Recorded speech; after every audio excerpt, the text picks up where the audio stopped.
Então, vamos voltar aqui para a linguagem de programação Python e vamos ver a execução condicional, que é o comando if, tá?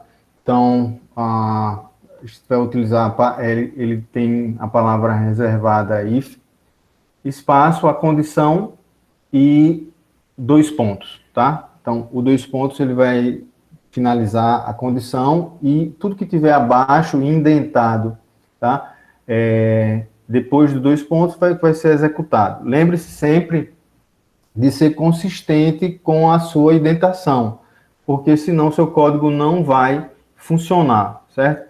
No Google Colab ele facilita porque quando você dá os 2 pontos aqui da condição, quando você dá um Enter, ele já vai fazer essa indentação para você, tá? Então, tudo que tiver indentado após os 2 pontos vai ser executado se aquela condição for verdadeira, tá? Um ponto importante em relação a execução Python é que não existe o comando switch case, que a gente tem na linguagem C. Então, para você realizar a mesma tarefa, você vai ter que utilizar os comandos elf e else, tá? Então, o if normal, né? Condição, 2 pontos, o bloco. O else é uma outra condição, ou seja, se não se, seria a tradução, tá? E aí você pode ter vários elf, tá? Um abaixo do outro. Se nome for igual a tal, se não, você pode botar vários. E aí tem um else opcional, sem o if, que é sem nenhuma condição, 2 pontos. Caso não entre nenhuma condição, ele vai para o else, tá? Então, apesar de não ter o switch case, você pode ter o mesmo resultado da tarefa utilizando um if com vários elf e else, e um else, tá? Então, lembrando que o elf é opcional e o else também, certo? Então, essa é a estrutura condicional utilizada para a linguagem Python. Agora vamos falar um pouquinho sobre estrutura de dados, falar um pouquinho sobre listas, tá? Então, listas são coleções ordenadas de objetos arbitrários, tá? Então, você pode ter coleções de vários tipos.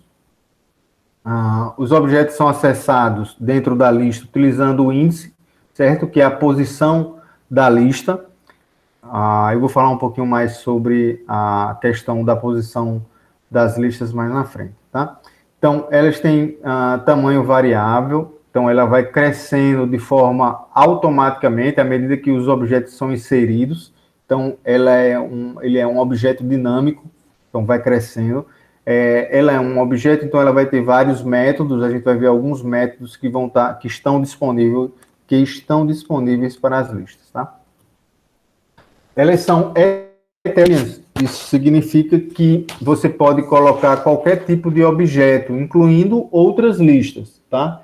Então, você pode ter uma lista que tem objetos, strings e outras listas dentro dessa mesma lista, certo?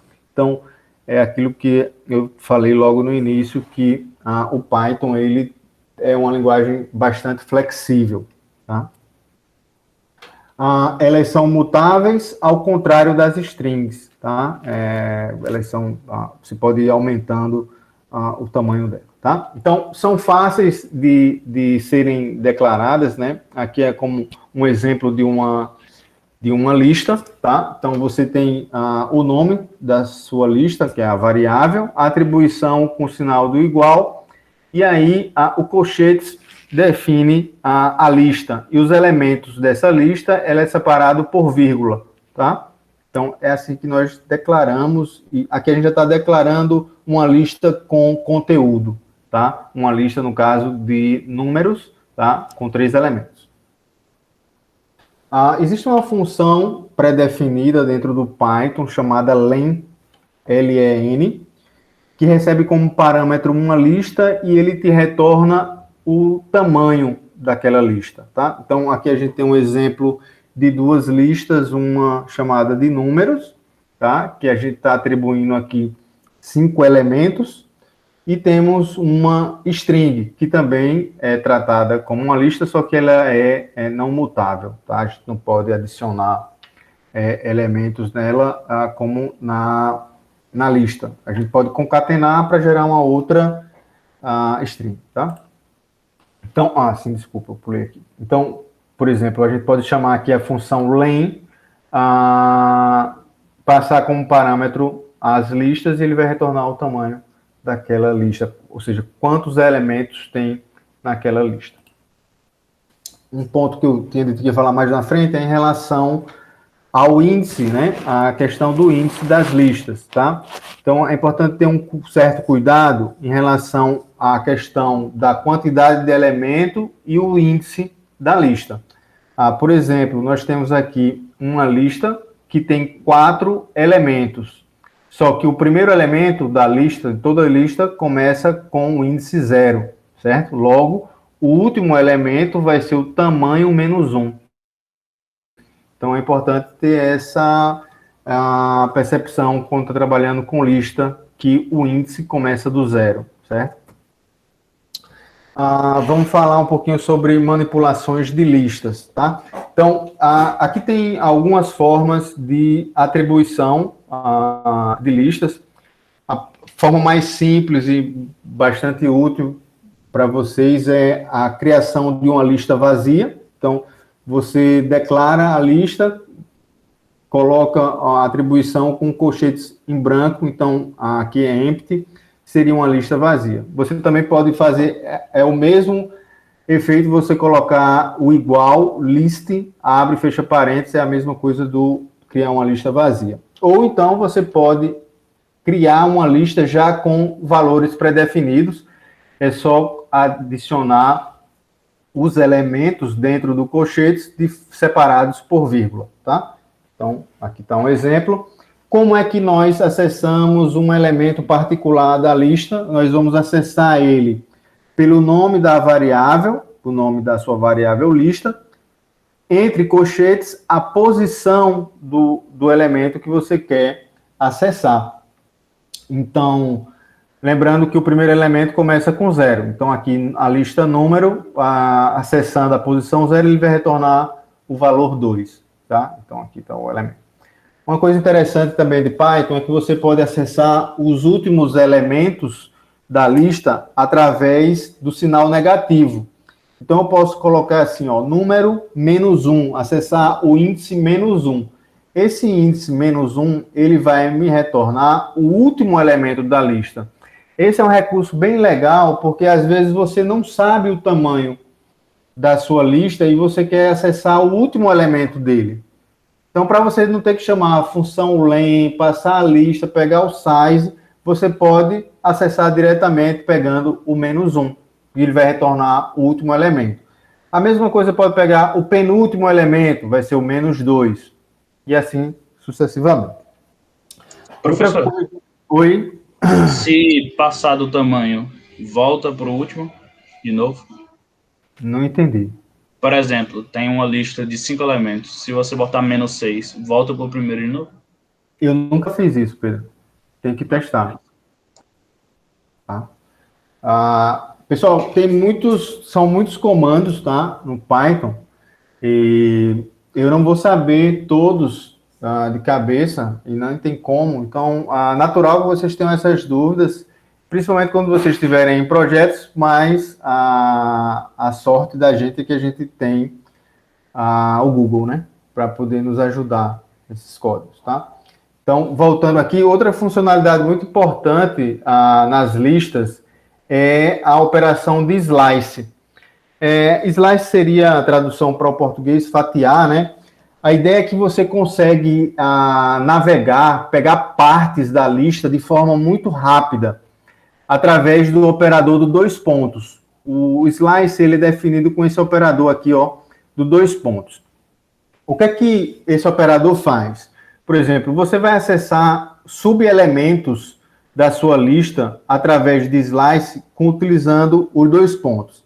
Por exemplo, se você coloca esse slice, ele tem sempre um elemento do lado esquerdo e um elemento do lado direito do dois pontos. Se você coloca o dois pontos com o lado esquerdo sem ter nenhum elemento, significa que eu quero que comece a pegar os elementos do início, tá? Então, imagine assim, o slice é para você conseguir pegar subelementos, onde eu vou dizer, ó, comece daqui até aqui. Esse até é o dois pontos. Então, se eu coloco assim, ó, comece do nada, não especifica um número, significa comece do início até 2.3, significa que ele vai pegar do início até o elemento 3 menos 1. O último elemento do slice, ele não entra. Vamos pegar aqui, por exemplo, essa lista de letras, tá? Então, aqui a lista de letras, ele está em branco, 2.3. Significa que eu vou do início da lista até o terceiro índice, até o menor índice menor do que o 3. Então, qual seria o índice 3? Ele começa com 0, então seria 0, 1, 2 e 3.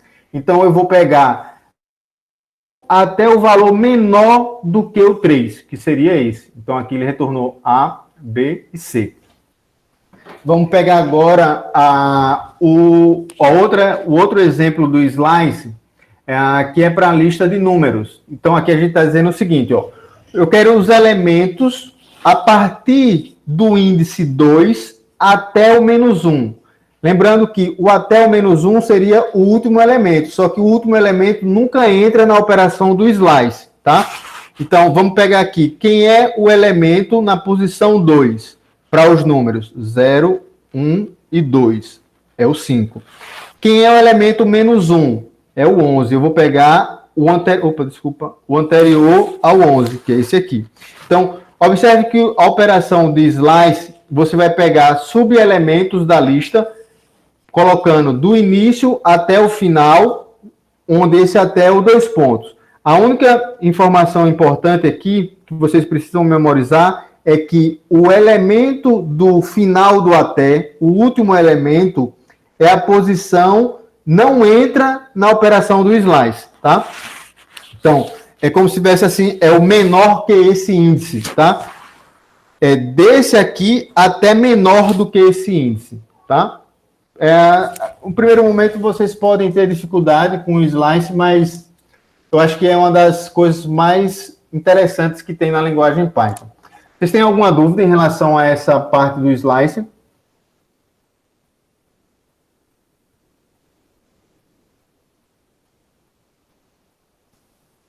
Não, professor.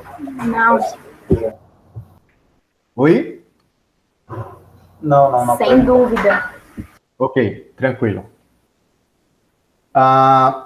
Como eu falei para vocês, as listas, elas são você vai instanciar ela, que é uma classe de listas. Então, existem vários métodos que vocês podem utilizar para manipular a lista. Eu coloquei apenas alguns aqui.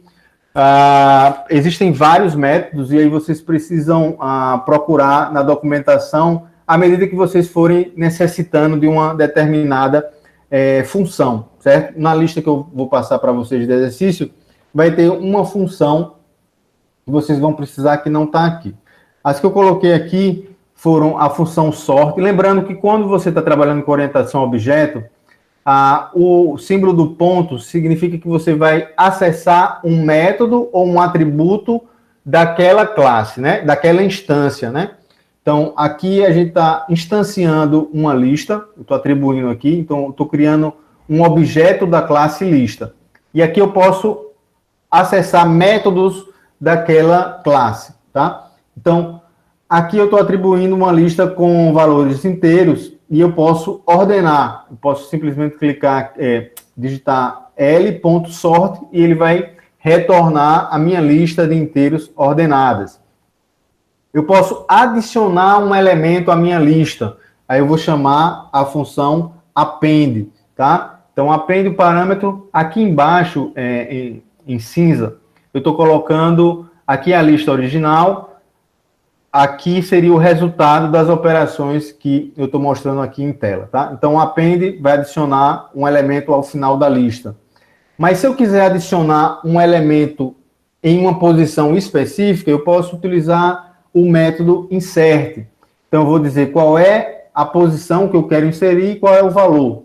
Então, eu estou adicionando aqui o 1 à posição 0 da minha lista. Eu também posso adicionar outros elementos da lista, que é o extend, tá? Passando outra lista como parâmetro.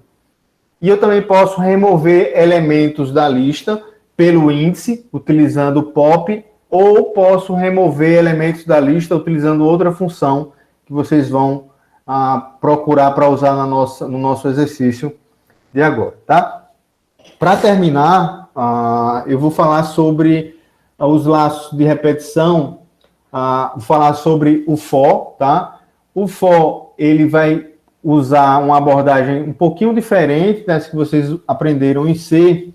A estrutura de repetição com o for, você vai percorrer um iterável, né? Que são listas ou strings ou dicionários, são coleções. Você vai fazer procuras por itens no caso o em coleções. E aí você vai processar esses itens, que é como se fosse... Você vai dizer assim, para cada item da coleção, 2 pontos, que é o faça, você vai indentar o seu código. Então, não existe um contador, você não tem aquele contador i++ do que vocês estão acostumados com o for do C, tá? Então, você vai fazer, você vai percorrer elementos dentro de uma coleção. Essa é a estrutura de repetição do for. Então, aqui está um exemplo. Lembre-se que quando eu estou botando aqui, ó, para, for, color, essa color está servindo como uma variável, não preciso ter declarado ela. Então, para color em uma coleção, aqui eu estou colocando a lista inteira, mas eu poderia ter atribuído a lista aqui e está percorrendo ela aqui. 2 pontos, que seria o faça. Tudo que está aqui indentado, eu vou acessar a variável que está aqui, no caso da cor, tá? Então, esse código aqui iria imprimir os elementos dessa coleção, dessa lista. Alguma dúvida, pessoal, em relação à estrutura de repetição do for? No caso, ele vai fazer para como o senhor colocou print ali, no caso, qualquer coisa que eu colocar ali, ele vai fazer para absolutamente toda variável que está dentro dessa lista, por exemplo? Sim. Não para fazer só para uma ou duas, não, né? Não, você pode colocar a estrutura condicional. Só print se tiver dentro, se obedecer a uma determinada condição, por exemplo. Só print se a cor for diferente de yellow, por exemplo. Então, você não necessariamente tem que executar todos os códigos que estão aqui. Ele vai passar, como um for, ele vai percorrer cada elemento dessa lista. Mas o bloco, o que é que ele vai fazer, depende do seu comando. Então, se você não quer que ele execute determinada ação para todos os elementos da lista, você vai ter que colocar alguma estrutura condicional. Só se aquele elemento atender a um determinado critério. Mas o for, ele vai percorrer todos os elementos daquela coleção. Ficou claro, Leão? Você vai falar sobre matrizes ainda? Sobre como elas funcionam, essa questão do for e tal, não? Não, vou falar na próxima aula. Tá bom. Obrigado, professor. Certo. Para finalizar aqui, a gente ainda... Eu acho que vou passar um pouquinho do tempo, mas vamos lá. Se você realmente precisa utilizar uma estrutura de repetição onde você quer ter acesso ao índice, aos números, né, e não aos elementos de uma lista, existe um artefato, né, que é uma função, na verdade, chamada range, que ela vai criar uma lista para você, certo? Então, se você quiser, por exemplo, percorrer um determinado conjunto de elementos através de um índice, você pode colocar o for, o nome da variável, no caso aqui, dx, mas poderia ser i, in range, certo? Ou seja, até que tamanho. Esse range, se você... Deixa eu pegar aqui, talvez fique melhor para vocês entenderem. Deixa eu pegar... código aqui, e se eu botar aqui, ó, L vai receber range 3. O que é que esse range faz? Ele vai gerar, deixa eu dar um print L. Ele vai exibir os elementos de 0 a 1, tá? De 0 até o... Acho que se colocar só o L, professor, vai. Ele mostra a lista.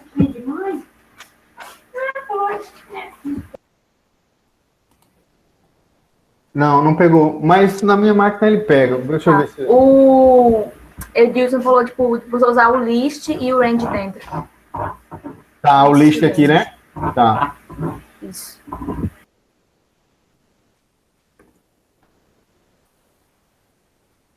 Pronto. Na verdade, ele teve que criar um cast, uma operação de cast aqui para converter. Então, o que na verdade o range faz, ele vai te devolver uma outra lista.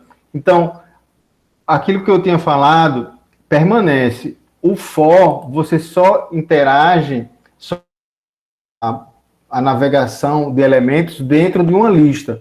Mas se você quiser, de qualquer forma, acessar pelo número, você usa o artifício da função range, que ele vai criar uma lista para você, certo? Não é que você não está usando uma lista. Na verdade, ele cria essa lista para você. Tá? Ficou claro, pessoal? Essa parte aqui da navegação do loop com a função range.